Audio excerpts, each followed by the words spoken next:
Well, it's always a good idea to check your oil every week. Let's go ahead and take a look.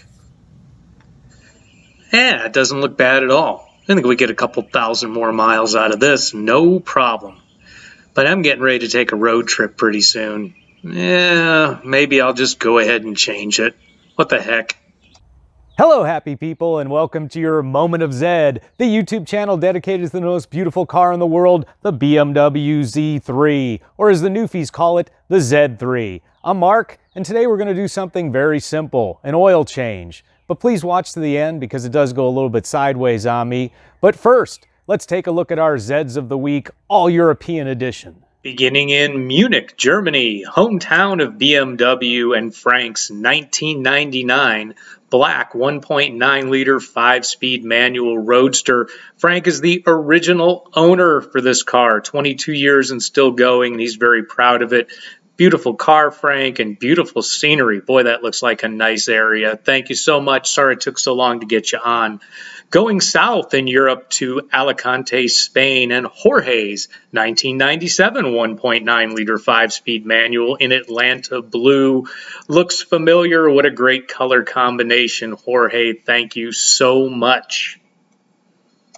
Thank you, Frank. Thank you, Jorge, for sharing your gorgeous cars. If you'd like to see your Z3 on Moment of Zed, please follow the instructions in the description below. And now, it's time for a change.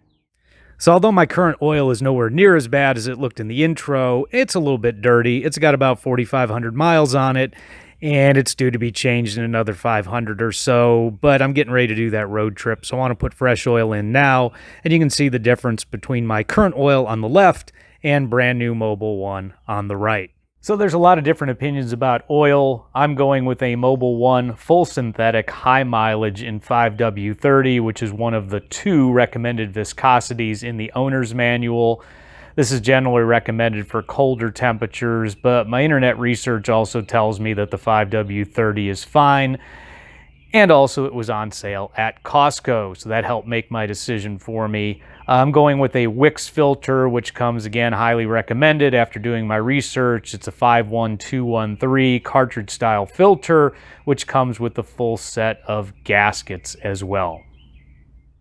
Okay, on with the actual work. And first things first, we're using the Rhino Ramps to give us the space we need under the car to drain the oil. I reviewed these in a previous video, link in the description, and of course, car's in gear, parking brake is set, and back wheels are chalked for safety.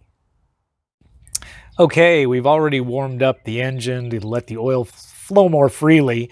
Just to be clear, we're doing this on the 1.9-liter 4-cylinder M44 engine. If you have a different engine, one of the straight 6s, your procedure is going to be similar. You may see some difference in the sizes of the tools you need to use.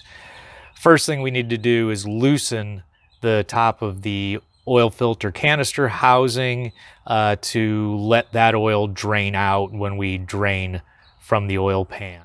Now to do that, we're going to use a end cap style oil filter wrench. It's 76 millimeter size, 14 flute, so it's got 14 sides to it.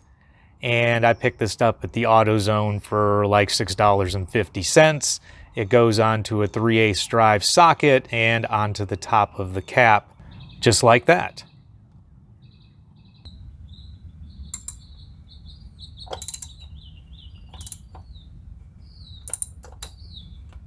And we're just going to loosen that until we can see the O-ring that seals it, and that way we know it's no longer sealed, and then the oil should drain into the pan.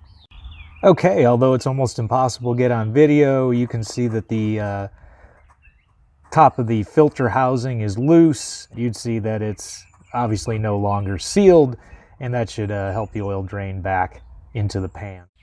Now we can go ahead and loosen up and remove the oil drain plug. It's a 17 millimeter bolt. At least on mine, yours may have been changed, so you got to take a look at that. Get it off, drain it into a sufficiently sized pan. And now we can take off the oil filter housing cap and the stem. And there's my filter. And as we pull it up, we can see it's actually in a pretty rough shape.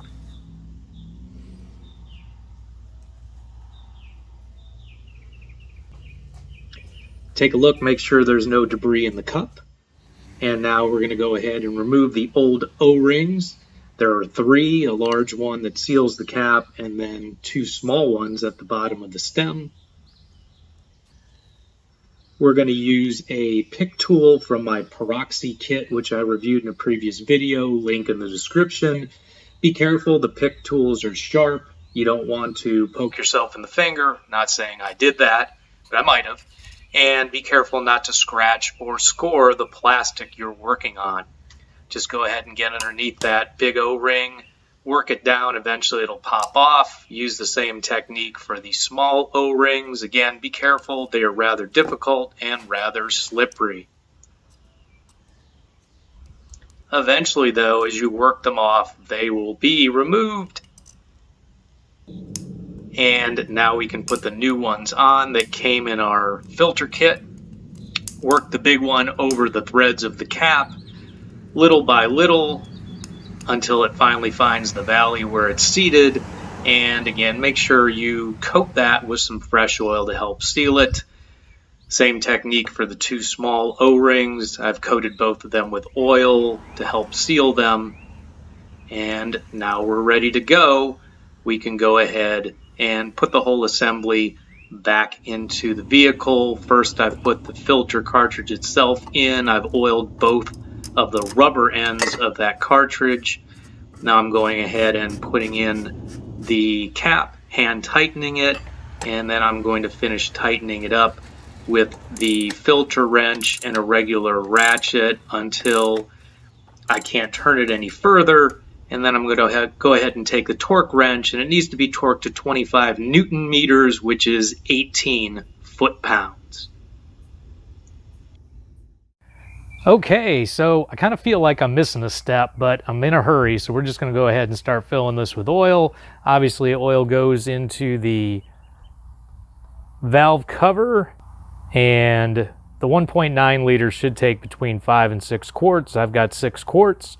We're going to go ahead and put in 5 and then start checking the dipstick to see if we've got oil coming up. Okay, that was 1, and 2, and 3,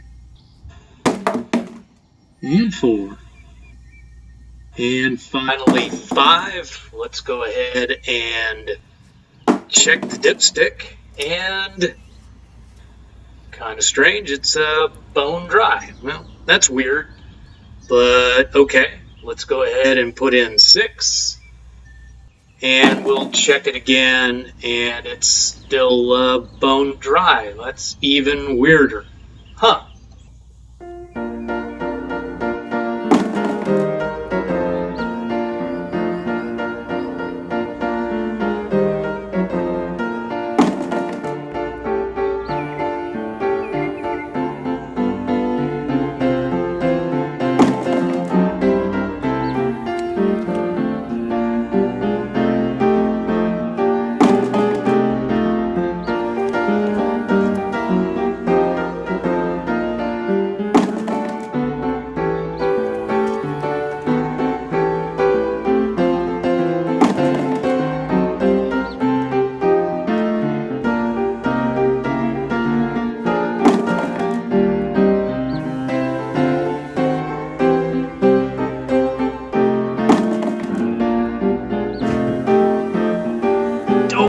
The drain plug.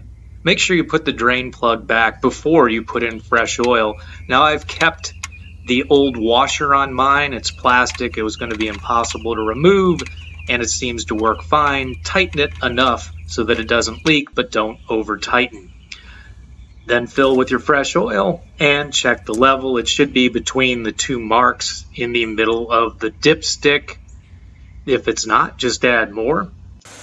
Go ahead and run your engine for a while. Check for leaks around the canister and around the drain plug.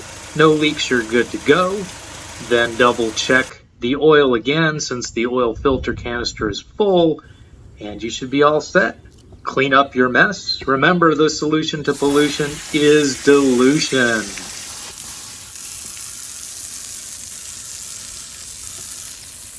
And there we have it, nice fresh oil for next month's road trip, and I look forward to bringing you some videos from that trip. Till then, if you found this content valuable, please hit that like button. If you're not already subscribed, please consider it. It's absolutely free. Thank you as always for watching, and until next time, drive safe.